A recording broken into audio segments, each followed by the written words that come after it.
આજે એમનો મેનિફેસ્ટો હોય કે એમના ભાષણો હોય, ક્યાંય મોંઘવારીની વાત નથી. એક સામાન્ય માણસ કેટલી મુશ્કેલીથી આજે બે સાદા ભેગા કરીને પોતાનું જીવન નિર્વાહ કરી રહ્યો છે, એની ચિંતા આજે સરકારને નથી. દેશમાં બેરોજગારી દિવસે ને દુઃખના ભાગીદાર થવાનો પ્રયત્ન કર્યો. અરુણાચલ થી મુંબઈ સુધીની બીજી યાત્રા થઈ. આ જ કામગીરી લોકોની વચ્ચે જવું છે, લોકોને સાંભળવા છે, લોકોની તકલીફ દૂર કરવી છે. અને એ વાત શ્રમિકોને સહાય, એમને 25 લાખ રૂપિયા સુધીની સારવાર મફત મળે અને કોઈ શ્રમિક ભાઈ બહેનને કોઈના હોશિયાળા થઈને ન જીવવું પડે, એ ચિંતા કરીને કોંગ્રેસ પક્ષ લોકોનું અપમાન કરી રહ્યા છે અને કંઈકની કોઈક રીતે આખી ચૂંટણીને ખોરવવાનો પ્રયત્ન. પણ આ સ્થિતિ હવે ચાલશે નહીં. લોકો જાગૃત થઈ, વેપારી વર્ગ આજે જે માર પડ્યો છે એની કળમાંથી બહાર આવી ગયો. આજે ખેડૂત વર્ગ, અહીંયા કહેવાયું 3 વર્ષથી એકનો એક ભાવ, ખેડૂતને પોષણક્ષમ ભાવ મળતો, એટલે હવે 400 નું ગણિત બેસાડવાની વાતો, 5 લાખની વાતો કરે. વાસ્તવિકતા એ છે કે ગયા વખતે એમને જેટલી બેઠકો મળી હતી જીતવું છે, અને આપણે જીતની તાકાતપૂર્વક જીતની ગોઠવણી કરીને જીતવું છે, એક ડિઝાઇનથી જીતવું છે. અને આપ સૌ એમાં કામે લાગો. ભાઈ પરેશભાઈને એક વ્યાપક સમર્થન. પ્રદેશ પ્રમુખ આદરણીય ઈશુદાનભાઈ ગઢવી ઉપસ્થિત હોય, એમને વિનંતી કરીએ કે અમને સૌને માર્ગદર્શિત કરે. વિષ્ણુ વિહાર સોસાયટીમાંથી પધારેલા સૌ સામાજિક આગેવાનોનું સ્વાગત કરીએ.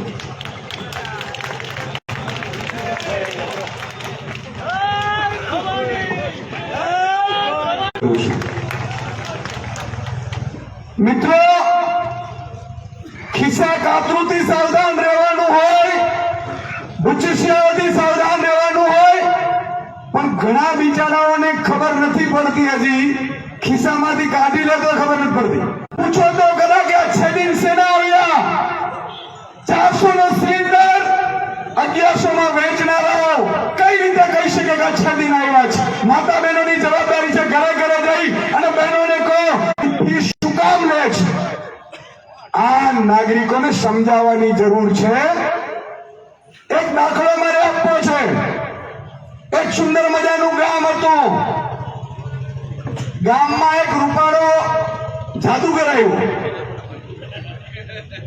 જાદુગરે ગામને કળા શીખવાડી કે આપણે જીવવા નહીં દે.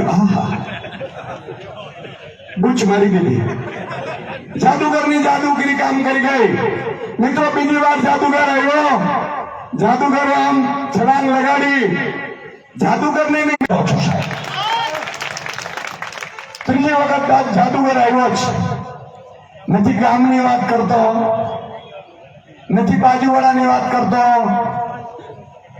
જાદુગરે દર વખતે નવી ટ્રીક અપનાવે છે.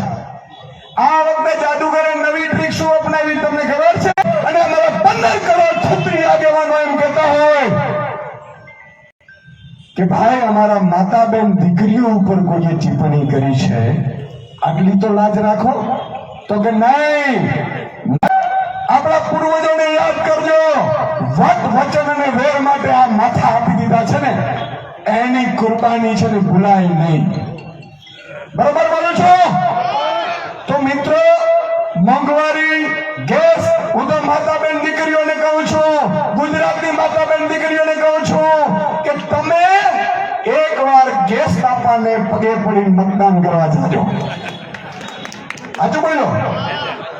દીકરો દીકરી ભણતા હોય, દીકરો મોટો હોય 10માં 12માં, તો એને યાદ કરજો, જો બુચિસિયા રહેશે તો પેપર વાત કરીને મારી વાત પૂરી કરીશ, કારણ કે અત્યારે સમજાવવાની સમજવાની સમય નથી રહ્યો, બૂથ પકડવાની જરૂર છે. અને હું ઓળખું છું આપણા આગેવાનોને, સાહેબ એક સોસાયટીમાં રહેતો હોય પણ એટલો બજેટ છે, 8,252 કરોડ રૂપિયા વ્હાઇટના બૂચ મારી લીધા, વ્હાઇટના. આ મનમોહનસિંહજી સરકાર ના શક્તિસિંહજી આ બધું આવડ્યું જ નહીં તમને તો. બોલો તમે 70 વર્ષના લોકો ન કરી શક્યો, 10 માં જાદુગર કરી આનું નામ જાદુગર કહેવાય. અને હદ તો ત્યાં થઈ ગઈ. મારો જયારે કચ્છનો ખેડૂત મિત્રો રડતો રડતો મને એમ કે સુદાનભાઈ કાંઈક કરો. મેં કીધું શું કરું, મારા હાથમાં કંઈક હોવું તો જોઈએ. જો હોત હાથમાં તો સાહેબ આ બુચિસ્યાને બીજા દિવસનું સૂરજ ન ઉગવા દે. આયુષ્માન ગઢવીની તાકાત હતી, પણ તકલીફી છે બની ગયા.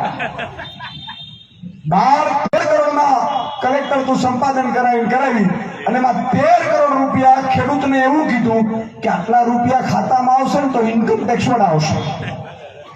તમે આ રૂપિયા ભાજપને આપી દો ચૂંટણી પંચમાં. ચૂંટણી પંચનું નામ નહોતું લીધું કે આમાં ઇલેક્ટ્રોનિક બોન્ડમાં રાખી દો. પેલા બિચારા ખેડૂત ગરીબ દલિત અને આપી દીધા સાહેબ. હવે ખેડૂતને એવું કીધું કે તો ગયા 8,252 કરોડમાં અહીંયાથી નીકળે નહીં. મારે કેવું છે, તમે રાજકોટમાં એક ડંકો વગાડી દો સાહેબ, 150 ક્રોસ નહીં કરે હિન્દુસ્તાન માં ગેરંટી આપું છું. જય હિન્દ, જય ભારત, ભારત માતા કી જય. આભાર આદરણીય યશુદાનભાઈ. અને હવે હું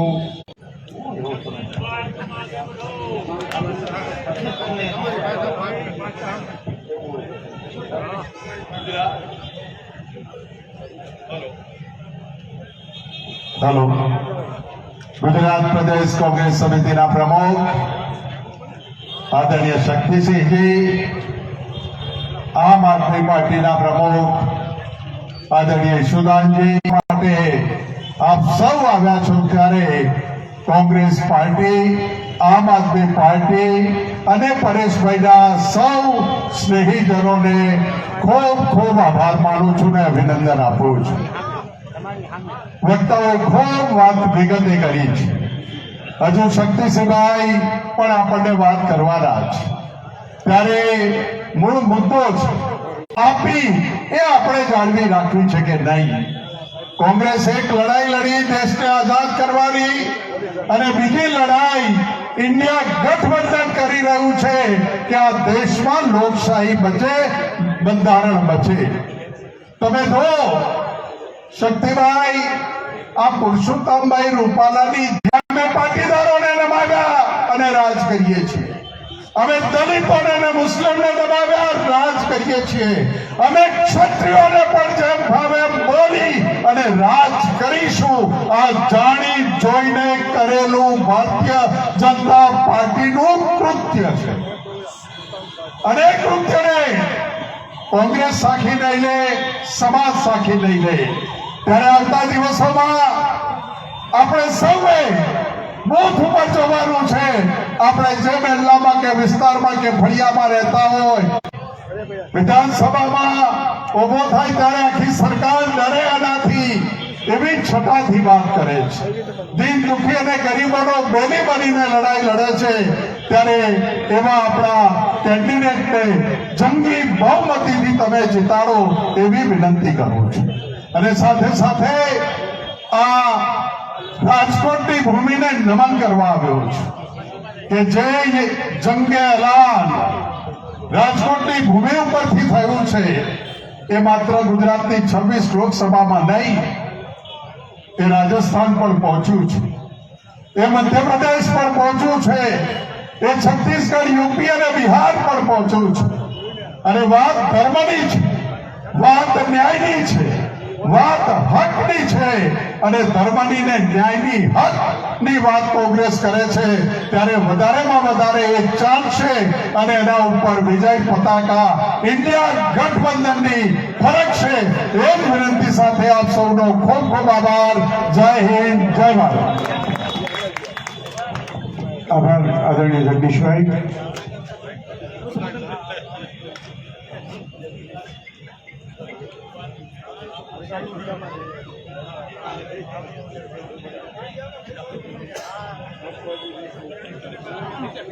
આપણા ઉમેદવાર આદરણીય પરેશભાઈ એકાદ જ મિનિટમાં આપણી વચ્ચે ઉપસ્થિત થાય છે.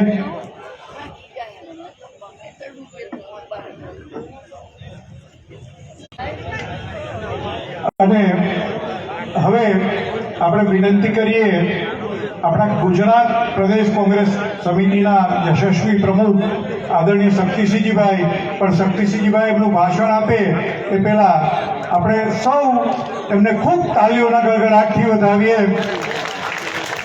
અને પાછળ ઉભેલા બધા મિત્રોને વિનંતી કરું, આપ આપનું સ્થાન લેશો. આજુબાજુમાં ઉભેલા બધા ભાઈઓને નમ્ર વિનંતી, ખુરશીઓમાં પોતાનું સ્થાન લઈ લે. સોલવણથી પધારેલા સર્વ ભાઈઓનું અમે હાર્દિક સ્વાગત કરીએ છીએ. ધોમધકતા તાપમાં ખૂબ વિશાળ સંખ્યામાં આપ સૌ પધાર્યા છો. આપ સૌનો ખૂબ હૃદયપૂર્વક આભાર માનું. જવાબદારીઓ છે માટે આગામી ચૂંટણીમાં એક અણવર બનીને જેના માટે કહેશો કામ કરીશ, પણ ચૂંટણી લડવાની મારી તૈયારી નથી, કારણ કે સામાજિક જવાબદારી છે. અને અમે પણ કહ્યું હતું કે કંઈ વાંધો નહીં, મદદરૂપ થજો. એટલે ઉમેદવાર રાજકોટ લડવા માટે નથી આવ્યા, પણ રાજકોટની અંદરથી એક અવાજ ઉભો થયો કે અમારે ઉમેદવાર જોઈએ તો પરેશ ધાનાણી જોઈએ. રાજકીય આગેવાનોએ કહ્યું, મેં અમારા આદરણીય ભીખુભાઈ વારોતરિયા અને પૂજાભાઈ વંશને હું રાજકોટ આવ્યો હતો. મેં એમને કહ્યું કે કાર્યકર્તાઓ કઈ વાત કરવા માંગતા હોય તો કોણ ઉમેદવાર અવાજ સાંભળો. એમણે કહ્યું કે ઉમેદવારોમાં 5-6 નામ આવ્યા, પણ એક વાત સર્વસંમતિથી આવી કે અમને જો પરેશ ધાનાણી અહીંથી લડે તો અમારા બધાની સર્વસંમતિ છે જોઈએ. પરેશભાઈએ કહ્યું કે લડવું હોત તો હું આપને પહેલા કે મારે ચૂંટણી નથી લડવી, પણ પછી જ્યારે એક પરિસ્થિતિ એવી પેદા થઈ અને બહેનો દીકરીઓએ અવાજ ઉઠાવ્યો. આપણા સૌરાષ્ટ્રના કેટલાક રિવાજો પણ જુદી જુદી જ્ઞાતિના બહુ સરસ છે. આપણે નમન કરીએ આપણા પૂર્વજોને કે જ્ઞાતિ વચ્ચે એક કુટુંબનો સંબંધ બનાવે એવા વ્યવહારો આપણા પૂર્વજોએ પ્રસ્થાપિત કર્યા. ભલે મેં નથી લગ્ન કર્યા, પણ અમારા સમાજના લગ્નની પ્રથા મને ને તમને બધાને ખબર છે. બીજે વરરાજો પણવા જાય, અમારે ત્યાં વરરાજાની તલવાર જાય ને વેલ આવે, અને વેલ ગામમાં આવે તો ગામમાં વેલ ભાઈ થાય, જવતલીઓ ભાઈ થાય, અને મોટા ભાગે એ પાટીદાર દેખાય વેલ ભાઈ થાય. આપણા પૂર્વજોના રિવાજો એ જવતલિયા ભાઈ તરીકે પરેશ ધાનાણીએ કહ્યું કે મારી બહેનો જો અંતિમ પગલા માટે વિચાર કરતી હોય તો મારે કહેવું છે કે મારી મુશ્કેલી છે એને બાજુએ મૂકીશ રાજકોટ ચૂંટણી લડવા માટે. હું આ વિષયનો આભાર માનું. કોઈ પરેશ ધાનાણીનો આભાર એટલા માટે માનું. મેં કહ્યું ને આપણા રિવાજો બહુ સરસ છે. ચાક પૂજવા જાય તો એક પ્રજાપતિ ભાઈના ઘરે જવું પડે તો પ્રજાપતિ સાથે પણ એક આત્મીયતા ઊભી થાય. કચ્છના મહારાવને સિંહાસન પર બેસવું હોય તો એ ત્યાં સુધી સિંહાસન પર ન બેસી શકે જ્યાં સુધી દલિત મહેશ્વરી એના માથા પર તિલક ન કરે, દલિતનો દીકરો તિલક ન કરે ત્યાં સુધી મહારાજા સિંહાસન પર ન બેસે. આ સમાજના તાણાવાણા છે, આ સામાજિક પરિસ્થિતિ છે. દરેક સમાજ સાથે કંઈ ને કંઈ ગામડામાં જ્ઞાતિઓ જોડાય એ આપણા પૂર્વજોએ આપેલો સિદ્ધાંત છે. અને બીજી તરફ મારે દુઃખ સાથે કહેવું પડે છે કે ભારતીય જનતા પાર્ટીએ આ તાણાવાણાને તોડવાનો પ્રયત્ન કર્યો છે. આનો મરે તોય ભલે ને આનો મરે તોય ભલે, મારા મતનું તરફાણું ભરે આ રાજનીતિ ન હોઈ શકે. મારે કહેવું છે ભારતીય જનતા પાર્ટીને કે સત્તા એ આખરી લક્ષ્ય ન હોવું જોઈએ. હું યાદ કરીશ અને ભાજપના મિત્રોને પણ કહું છું, અરે રાજકારણમાં પડેલા દરેકને કહું છું, એક ઉત્તમ વિષ્ટિકાર તરીકે વિદુરજી ગયા હતા અને વિદુરજીએ વિષ્ટિ કરી હતી ને ત્યારે કેટલીક વાતો કરી હતી, એને સૌએ યાદ રાખવી જોઈએ. એ વિદુરજીએ કહ્યું હતું કે સત્તાધીશ કે રાજનેતા, સત્તાધીશ કે રાજનેતા, એનું આખરી લક્ષ્ય સત્તા ન હોઈ શકે, એનું આખરી લક્ષ્ય સત્તા ન હોઈ શકે. વિદુરજીએ કહેલું હતું કે રાજનેતા કે સત્તાધીશ એ સત્તાલક્ષી નહીં, સિદ્ધાંતલક્ષી હોવો જોઈએ. વિદુરજીએ કહ્યું હતું ત્યારે એક વિષ્ટિકાર તરીકે કે રાજનેતાએ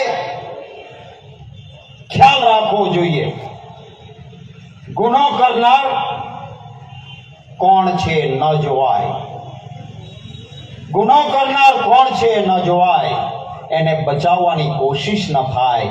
રાજનેતાએ કે સત્તાધીશે કોઈના વકીલ ન બનાય, એને તો ન્યાયાધીશ બનવું પડે. એ વિદુરજીના શબ્દો હતા કે ગુનો કરનાર સગો ભાઈ પણ હોય તો સહેજ પણ શરમ રાખ્યા વગર એના સામે પગલા ભરવા જોઈએ. કહીશ ભારતીય જનતા પાર્ટીને કે તમે તો શાસ્ત્રોની વાત કરો છો, હિન્દુ સમાજની વાત કરો છો, તો એક વખત તમે વિદુરજીને ન વાંચ્યા? તમને વિદુરજીના એ શબ્દો યાદ ના આવ્યા? એ વિદુરજીના શબ્દોને કેમ તમે યાદ ન કર્યા કે એક વ્યક્તિ કોઈ એક કોમનું અપમાન નહોતું, મારા દેશની તમામ બહેનો દીકરીઓનું એ અપમાન. જ્યારે એ વ્યક્તિથી એ શબ્દો બોલાયા, એક ઝાટકે એમની ટિકિટ કાપવી જોઈતી હતી અને માફી માંગવા માટે કોઈ ભાજપના નેતાના ઘરે જવાના બદલે સમાજની વચ્ચે આવીને માફી માંગી. અને કોઈ પણ વ્યક્તિ ભૂલ કરે, અંતરાત્માથી પસ્તાવા સાથે માફી માંગે તો ક્ષમા વિરસ્ય ભૂષણમ, એને ક્ષમા જરૂર મળે. પણ ભૂલ ન કરે, ગુનો કરે અને માફી દિલથી ન માંગે, પણ એમ કહે કે હું તો છે ને કોઈ દી માફી માંગતો નથી, પણ મારા પક્ષને નુકસાન થાય છે ને એટલે હું માફી માંગુ છું. શું આને માફી કહેવાય ખરી? અને જ્યારે આ માફી માંગવાની વાત કરે ત્યારે જે દલિત સમાજે પ્રેમથી એમના ભજનમાં બોલાવ્યા હતા, એ સમાજ માટે એમ કહેવું કે જ્યાં ગયો તો ને એ તો નકામો કાર્યક્રમ હતો, એ તો કોઈ કામનો નહોતો, આમ કરીને દલિત સમાજનું અપમાન કરવું આ એક અહંકાર. આ લડાઈ યાદ રાખજો, આ કોઈ કોંગ્રેસ ભાજપ વચ્ચેની ચૂંટણી નથી. આ ચૂંટણી કોઈ બે રાજકીય પક્ષ વચ્ચેની નથી. આ ચૂંટણી છે અહંકાર અને સ્વમાનના અધિકારની આ લડાઈ છે. આ કોઈ જ્ઞાતિ વચ્ચેની લડાઈ નથી કે પરેશભાઈ એ લેઉવા પટેલ છે અને રૂપાલા એ કડવા પટેલ છે તો લેઉવા ને કડવા વચ્ચેની લડાઈ ના. આ લેઉવા ને કડવા વચ્ચેની લડાઈ નથી, આ સિદ્ધાંતની લડાઈ છે, આ સન્માનની લડાઈ છે. મારે ભારતીય જનતા પાર્ટીને કહેવું છે કે તમે શા માટે તમે એક સારા શાસક તરીકેની પ્રથા ન પાડી શક્યા? લોકશાહીનો પાયાનો સિદ્ધાંત છે કે લોકોનો આક્રોશ ઉભો થાય, જનતા જનાર્દનનો આક્રોશ કે અવાજ ઉઠે તો સત્તાધીશે અવાજ સાંભળીને ન્યાય કરવો પડે. રામના નામે મત લેવા તો બહુ સહેલા છે, પણ ભગવાન શ્રી રામે એક આદર્શ રાજ્ય વ્યવસ્થા આપ્યું. રામના નામે તમે રાજકીય રોટલો શેકવા નીકળ્યા છો તો તમે કેમ એ ન વિચાર્યું કે ભગવાન શ્રી રામ હતા જેમણે એક ગરીબના ઝૂંપડામાંથી અવાજ ઉઠ્યો, એક ગરીબના ઝૂંપડામાંથી અવાજ ઉઠ્યો. સીતા તો સતી માતા હતા, સીતાજીને ઉપર શક કરવાનો કોઈને અધિકાર નહીં. પણ એ ભગવાન શ્રી રામ હતા, એણે કહ્યું કે વેશ પલટો કરીને હું ગયો અને એક ગરીબના ઝૂંપડામાંથી અવાજ ઉઠ્યો છે, માટે જેને મેળવવા મેં લંકાને ધ્વંસ કરી સર્વસ્વની લડાઈ લડ્યો, એ જ પણ મારા રાજ્યમાંથી એક ઝૂંપડામાંથી અવાજ ઉઠ્યો, તો એનો ત્યાગ પણ હું કરી શકું છું. આ રામ રાજ્ય. રામના નામે મત માંગનારાને મારે કહેવું છે કે જો ભગવાન રામ આવું ઉત્તમ રાજ્ય કરી શકતા હોય અને ગરીબના ઝૂંપડાનો અવાજ વેશ પલટો કરીને સાંભળે અને એની વાત સ્વીકાર કરે, તો અહીંયા તો હજારોની સંખ્યામાં તમામ જ્ઞાતિ વર્ગ ધર્મની બહેનો દીકરીઓનો અવાજ ઊંચો. કેમ તમે એને કાન ના આપ્યો? એની વાત સ્વીકારી નહીં? તમારો અહંકાર ક્યાં આસમાન? અરે આવું જ આંદોલન પાટીદાર સમાજે કર્યું હતું. પાટીદાર બહેનો દીકરીઓને ઘરમાં જઈને પોલીસ મારે, શું આ વ્યાજબી હતું? પાટીદારો તમારા નેતા માટે અંદરથી બોલે કે આ જનરલ ડાયર છે, ત્યાં સુધીનો આક્રોશ પાટીદાર સમાજનો ઊભો થાય કે તમારો અત્યાચાર નહીં તો શું? જુનાગઢમાં ચાંદની નામની એક કોળી દીકરી ઉપર અત્યાચાર થાય, સમગ્ર કોળી સમાજનો આક્રોશ ઊભો થાય, પણ સત્તાધીશો એનો અવાજ ન સાંભળે. આ કઈ કક્ષાનો અહંકાર છે? ઉત્તર પ્રદેશમાં એક દલિત દીકરી ઉપર બળાત્કાર થાય, પરિવારને રૂમમાં બંધ કરી દેવામાં આવે, ગરીબ દલિત પરિવાર, અને એ દીકરીની લાશને પરિવારની ગેરહાજરીમાં કેરોસીન છાંટીને સળગાવી દેવા માટે સત્તાધીશો આદેશ કરે. મારે ભારતીય જનતા પાર્ટીને કહેવું છે, આ ક્યાંનો? અરે મારા ભાવનગર જિલ્લામાં પાલિતાણા પાસે કોળી સમાજના ભાઈઓ જઈને કહ્યું, મારી પાસે પણ આવ્યા કે એક શિક્ષણની સંસ્થામાં અમારી કોળીની દીકરી કહે છે કે ડૂબીને અકસ્માતે મરી ગઈ, પાણીની ટાંકીમાં પડીને. પણ કહે છે કે પાણીની ટાંકી અમે જોઈ સાહેબ, કોઈ માણસ ઊભું થઈ જાય તો અહીંયા સુધી પણ પાણી નથી આવતું, એમાં દીકરી ડૂબીને કેવી રીતે મરે? આની તપાસ થવી જોઈએ. સત્તાધીશો તપાસ ના કરે, કારણ કે ભારતીય જનતા પાર્ટીના કેન્દ્રમાં બેઠેલા એક નેતા એ સંસ્થા સાથે જોડાયેલા છે, માટે ન કરી. આ કેવા પ્રકારના પરિણામે આજે કોળી જ્ઞાતિના ભાઈઓ પોરબંદર વિસ્તારમાં ઘેર ઘેર ફરીને કહે છે કે આ અમારી દીકરી સાથે થયેલા અત્યાચારના કારણે અમે મત આપી. પરેશભાઈ દાનાણી આપણી વચ્ચે આવી ગયા છે, હું હૃદયપૂર્વક એમનું સ્વાગત કરું છું.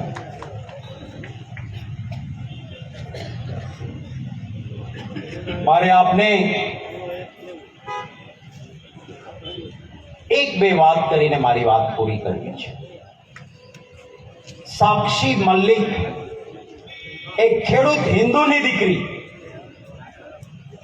કુસ્તીમાં મેડલ લઈને આવે, દુનિયાભરમાં જીતીને આવે, આપણા ભારત દેશનું નામ રોશન કરે, એવી આપણી ખેડૂતની દીકરી સાક્ષી. એ દીકરી એમ કહે કે ભાજપનો આ અહંકાર છે. મારે કહેવું છે કે ગુનો એક થાય, બે થાય, ત્રણ થાય, ચાર થાય, પણ ભગવાન શ્રી કૃષ્ણએ પણ કહ્યું હતું કે તારા 100 ગુના થયા છે, બસ કર, હવે તારા વધ કરવા સિવાય મારી પાસે ઉપાય. એમ આ ગુનાઓની પરંપરા થઈ છે. ત્યારે હું સલામ કરીશ આપણા ગુજરાતના કે મહારાજાઓ કોઈ એક જ્ઞાતિ નહોતી. હા, રાજપૂતો કદાચ વધારે હોઈ શકે, પરંતુ રાજપૂતો હતા, કાઠી દરબારો હતા, ક્યાંય નાડોદા રાજપૂતો હતા, ક્યાંય કારડિયા રાજપૂતો હતા, ક્ષત્રિયમાં અનેક જ્ઞાતિઓ, ક્યાંય ઠાકોરોના રજવાડા હતા, અરે ભીલનું પણ રાજ્ય હતું, ક્યાંય બ્રાહ્મણોના રજવાડા પણ હતા, મરાઠાના પણ રજવાડા હતા. આમ અનેક જ્ઞાતિ વર્ગ ધર્મના લોકોએ સત્તા ભોગવી, અને સત્તા ભોગવનાર એક પણ વ્યક્તિએ પોતાની બેન દીકરી અંગ્રેજોને નહોતી આપી. દેશની આઝાદી માટે બધા લડ્યા હતા. અરે મા ભૌમની રક્ષા માટે, ગાયોની રક્ષા માટે, બહેનો દીકરીઓની રક્ષા માટે ગામે ગામ પાળ્યા ઈંડા મૂકેલા હતા. હજારો ભેગા થયેલા હતા, પણ એ ટીટોડીના ઈંડાને નુકસાન ન થાય એની ચિંતા કરીને ટીટોડીના ઈંડા પણ સલામત રાખ્યા. નમન છે તમને. વાહ વાહ, આ મારું ગુજરાત જેનું મને ગૌરવ છે. એક ટીટોડીના ઈંડાને પણ નુકસાન ન થાય એ જ્ઞાતિનો સવાલ નથી, સમગ્ર દેશનું ગૌરવ હણાયું છે. માફી માંગીએ છીએ અને ઉમેદવાર બદલી આપીએ છીએ. શું આટલું પણ ન થાય? અને આ નહીં કરવા પાછળ એક જ વાત છે, અને એ છે અહંકાર. અને અહંકાર તો જેની સોનાની નગરી હતી ને એનોય નથી ટક્યો. અબજ 52 કરોડ રૂપિયાનું ધન ભંડોળ ઓફિશિયલ છે, ગેરકાયદેસર છે તો જુદા. 82 અબજ 52 કરોડ કાગળ ઉપર ઇલેક્ટોરલ બોન્ડથી ધન સંગ્રહ કરીને ભેગા કરેલા છે. પરંતુ મારે કહેવું છે કે આવા ધન સંગ્રહ સામે લોકોનો પ્રેમ છે ને એ વિજયી થશે. ધનનો વિજય નથી થતો, અને વિજયી પણ બનશે એ વિજય પરેશ ધાનાણીનો નહીં, આપ સૌની અસ્મિતાનો. રાજકોટ એ સૌરાષ્ટ્રનું હૃદય છે, અને આ હૃદય કુંજમાં વિજય થશે. આખા દેશમાં એક સંદેશો જશે કે અહંકારને પ્રેમની ટક્કર તોડી શકે છે. આ પ્રેમની ટક્કર છે. દીકરીઓએ બહેનોએ આવીને એને સાથે જરા 3 વખત નારો બોલાવજો. હું કહું જય હિન્દ, આપ કહેશો જય હિન્દ. જય હિન્દ, જય હિન્દ. હું કહીશ જીતેગા ભાઈ જીતેગા, પરેશ ધાનાણી જીતેગા. જીતેગા ભાઈ જીતેગા, જીતેગા ભાઈ જીતેગા. ખૂબ ખૂબ આભાર, ધન્યવાદ, થેન્ક યુ. આભાર આદરણીય શક્તિસિંહજી. અને હવે 18 વરણને સાથે રાખી અને ચાવલનારા આપણા જવતલિયાભાઈ. ચૈતરના દનૈયા તપી રહ્યા છે ધૂમ ધખતા તાપમાં મારું રંગીલું રાજકોટ. 12 થી 4 કોઈને જવાબ ન દે બાપ. આજ આ ભર ઉનાળે ભર બપોરે આખાય રાજકોટ સંસદીય મત વિસ્તારમાંથી મારા કોંગ્રેસ પક્ષના હાકમ વચ્ચે કામ કરવાનો અવસર મળ્યો. પણ આજ ઇન્ડિયા ગઠબંધનના સૌ સન્માનની હાકમ જેવા આગેવાનો, મુરબ્બીઓ, મારા સારથીઓ, વહાલા પત્રકાર ભાઈઓ, આપ સૌ જાણો છો કે આજ લોકસભાની ચૂંટણીના પડઘમ વાગી ચૂક્યા છે. પહેલા તબક્કાનું આજ મત એ પેટીમાં પુરાઈ રહ્યો છે, અને બીજી તરફ આ ગાંધી અને સરદારના ગુજરાતમાં શાસકોનો અહંકાર સતત અને સળંગતાપૂર્વક રાજકીય રોટલા શેકવાનું ષડયંત્ર રચનારા એ ભારતીય જનતા પાર્ટીના લોકોથી ગુજરાતના ભવિષ્યમાં ધકેલાઈ જનારું જે મારું યુવાધન છે ને એને બચાવવા માટે, એની આવતીકાલને બચાવવા આપણે આજ સૌ ભેગા થયા છે. કોઈ કીધું કે પરેશભાઈ તું નાના કરતા હા કરી બેઠો. મેં કીધું હા, હું કોંગ્રેસનો કાર્યકર્તા છું, અને જ્યારે આ દેશની દીકરીઓના દામન ઉપર કોઈ દાગ લગાડવાનો પ્રયાસ કરે ને ત્યારે મારે એ સભાની અંદર ભીષ્મ પિતામહ કે ગુરુ દ્રોણ નથી બનવું બાપ. એ હા, દીકરીઓના દામનને દાગ લગાડે ને તો ભગવાન કૃષ્ણનો સાર, ભગવાન રામ જીવનની મર્યાદા, ભગવાન કૃષ્ણ જીવન જીવવાની કળા, અને રામ ભગવાને ચીંધેલી મર્યાદા જ્યારે કોઈ ઓળંગે ને ત્યારે જ મહાભારત થાય. આજ ભારતીય જનતા પાર્ટીએ આ રાજકોટના રણ મેદાનમાં મહાભારતને નોતરું આપ્યું છે. ત્યારે ગીતાનું જ્ઞાન લઈ અને મારી માતા કુંતાએ અભિમન્યુને બાંધી રાખડી, દેવી શક્તિએ આ દીકરાને રાખડી બાંધી છે. એક અભિમન્યુ હાથમાં કોઠે અટવાઈ ગયો તો સાહેબ, હું તો 2002 માં દૂધ પીતા પીતા અમરેલી વાળાએ મને જીતાડ્યો અને આજ 22 વર્ષ વીતા આ રાજકોટ મારા સૌરાષ્ટ્રનું હૃદય કહેવાય બાપ. એક દૂધ પીતા છોકરાને અમરેલી વાળાએ વિધાનસભામાં મોકલો તો હવે તો 22 વર્ષે છાછ પણ ફૂકી ફૂકીને પીવું. આ રાજકોટનું પાદર મને આ દેશની સંસદમાં રાજકોટનો અવાજ બનવા મોકલશે એવો મને વિશ્વાસ છે. બપોરનું ટાણું છે. આજ 19મી એપ્રિલે 12:39 બરોબર વિજય મુહૂર્તે આજ સ્વાભિમાન યુદ્ધનો શંખનાદ કર્યો છે. કોઈ કહે કે આ લડાઈ શું રાજકોટના સંસદ સભ્ય બનવાની છે? નહીં. આ રાજકોટનું રણ મેદાન એ કોઈ વ્યક્તિથી વ્યક્તિ વિરુદ્ધની લડાઈ નથી. આ ભારતીય જનતા પાર્ટી વિરુદ્ધ કોંગ્રેસની લડાઈ નથી. આ પરસોત્તમભાઈ વિરુદ્ધ પરેશની લડાઈ નથી. આ સત્તાના અહંકાર સામે સામાન્ય માણસના સ્વાભિમાનની લડાઈ છે. સ્વાભિમાનની. હું રાજકોટ સંસદ સભ્ય બનવાનું સપનું નહોતું, પણ આજ આ રાજકોટના રણ મેદાનમાં ફરી પાછો આશા અને અપેક્ષાઓનો ઉજાસ પથરાઈને એટલે આ રાજકોટના હૃદયને જીતવા માટે આવ્યો છું. સમાનતાના અધિકારનું રક્ષણ કરવા માટે આવ્યો છું. ફરી પાછો સદભાવનાનો દીપ પ્રગટાવવા માટે આવ્યો છું. હું ખાલી સંસદ સભ્ય બનવા નથી આવ્યો. શારીરિક, માનસિક, આર્થિક અને ભૌગોલિક વિકાસની જે પરિભાષા ભારતીય જનતા પાર્ટીએ સંકુચિત કરી છે, આ વિકાસની પરિભાષાને બદલવા માટે આવ્યો છું. આ લડાઈ ભાજપ કોંગ્રેસની નથી, હાર જીતની નથી, પરેશભાઈ કે પરસોત્તમભાઈની નથી. આ રાજકોટના રણ મેદાનમાં શાસકોએ ઊભા કરેલા ડરની દિવાલને તોડવા માટે આવ્યો છું. ભારતીય જનતા પાર્ટીએ વર્ગ વિગ્રહના બીજ રોપીને આ ગાંધી અને સરદારના ગુજરાતમાં વીતેલા 20 વર્ષની અંદર ક્યાંય નાતને, ક્યાંય જાતને, ક્યાંય ભાતને, ક્યાંય કોમને, ક્યાંય ભાષાને, ક્યાંય ધર્મને લડાવી, ઝઘડાવી અને રાજકીય રોટલા શેકવાના પગથિયા ગોઠવાતા બાપ, હું આ રાજકોટના મેદાનમાં ફરી પાછા સૌને પ્રેમના તાતણે જોડવા માટે આવ્યો છું. આ લડાઈ સત્તાની નથી, સંવિધાનથી દેશના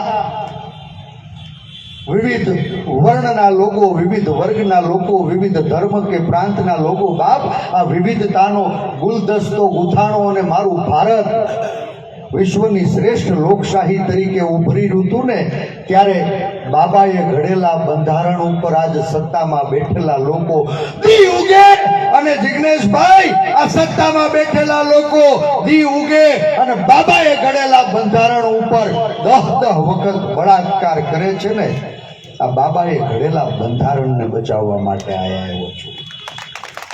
રાજકોટ આવ્યો છું. વાત ઘણી બધી થઈ શકે. આજ ભારતીય જનતા પાર્ટી પંચાયતથી પાર્લામેન્ટ ભાજપ, સરપંચથી સાંસદ સુધી ભાજપ, કોર્પોરેશનથી કેન્દ્ર સુધી ભાજપ બની અને આ દેશની દીકરીઓની રક્ષા કરવાનો એવો મને સંપૂર્ણ વિશ્વાસ છે. સંસદ સભ્ય બનવાનું સપનું નથી જોયું, પણ ખરા રામ રાજ્યની પુનઃ સ્થાપના કરવા માટે હું રાજકોટ આવ્યો છું. અહંકારી લોકો 20 દિવસથી આ ધોમધકતા તાપમાં દીકરીઓ એના દામનને લાગેલો દાગ ભૂસવા માટે વિનવણી કરતી રહી, રખડતી રહી, ભટકતી રહીને યશુદાનભાઈ આ રાજકોટમાં પગ મોકલું ને ઠાકોર સાહેબ, દીકરીઓની આંખમાંથી આંસુ જોયા મારી માવલડિયું. આ તમારા આંસુને રોકી રાખજો, તમારા આંસુને રોકી રાખજો. સંસદ સભ્ય બનવાનું સપનું નહોતું, પણ મારો રાજકોટનો કોંગ્રેસ પરિવાર છે ને, શેઠા પડોશે આવ્યો, આખોય પરિવાર મને આંગળી પકડીને રાજકોટ લઈ આવ્યો. એક બાજુ સત્તાના અહંકારે ભારતીય જનતા પાર્ટીના પાયાના કાર્યકર્તાઓને પૂછ્યા વગર દિલ્હીના દરબારથી ભાજપના ઉમેદવાર થોપી બિહાડ્યા. રાજકોટ સહિત આખી ગુજરાત ભાજપમાં દાવાનળ લાગ્યો છે અને બીજી બાજુ મારો રાજકોટ કોંગ્રેસ પરિવાર એક નાના એવા કાર્યકર્તાને અમરેલી હૂતો તો ને ત્યાંથી આંગળી પકડી અને આ પ્રેમની પટ્ટી બાંધીને રાજકોટના મેદાનમાં લાવ્યો છે. તમારા પ્રેમની પટ્ટી આંખે બાંધી અને આ અહંકારી માછલીની આંખ લીધવા માટે હું રાજકોટ આવ્યો છું. તમારે મૂંઝાવાની જરૂર નથી. આજ શિક્ષણ અને સ્વાસ્થ્યની સુવિધાઓ ના સુધાર માટે રાજકોટ આવ્યો છું. ડ્રગ્સના દુકાનથી આજ ગુજરાત ડ્રગ્સનું ગેટવે બની ગયું છે. ત્યારે આ ગાંધી અને સરદારના ગુજરાતમાં એ ડ્રગ્સનો દરવાજો છે ને એને ફરી પાછો બંધ કરવા આવ્યો છું. ડ્રગ પીનારા પકડાય છે પણ ડ્રગ વેચનારા કોણ? ડ્રગ વેચનારા કોણ? આ રાજકોટના પાદરમાંથી સત્તામાં બેઠેલા શાસકોને સવાલ પૂછવા હું રાજકોટ આવ્યો. વાત ઘણી થશે, સમયની મર્યાદા છે, બપોરનું ટાણું છે અને એટલે આપ સૌને નમન કરું છું. આ લડાઈ અંગ્રેજો સામેની લડાઈ એ પેલી લડાઈનું નેતૃત્વ પણ ગુજરાતે લીધું હતું. સિદ્ધાર્થભાઈ, મને લાગે છે કે આ બીજી આઝાદીની લડાઈનું નેતૃત્વ પણ ફરી ગુજરાતે લેવું પડશે. ત્યારે આ રાજકોટમાં સંસદ બનવા નહીં, આજના આધુનિક અંગ્રેજોની ગુલામીથી ગુજરાતને ફરી આઝાદી અપાવવાનો ખ્વાબ લઈને હું રાજકોટના પાદરમાં આવ્યો છું. કોઈ ડરવાની જરૂર નથી. નાના મધ્યમ વર્ગી વેપાર ધંધા આજ મંદીની મોકાણ છે. આ નાના અને મધ્યમ વર્ગી વેપાર ધંધા પરસેવો પાડીને કોઈને સાંજે 2 ટાણા ચૂલો સળગશે કે કેમ એ સવાલ છે. ત્યારે આશીર્વાદ આપવા આવ્યા મને સંપૂર્ણ વિશ્વાસ છે કે આપ સૌના પ્રેમ ઉપર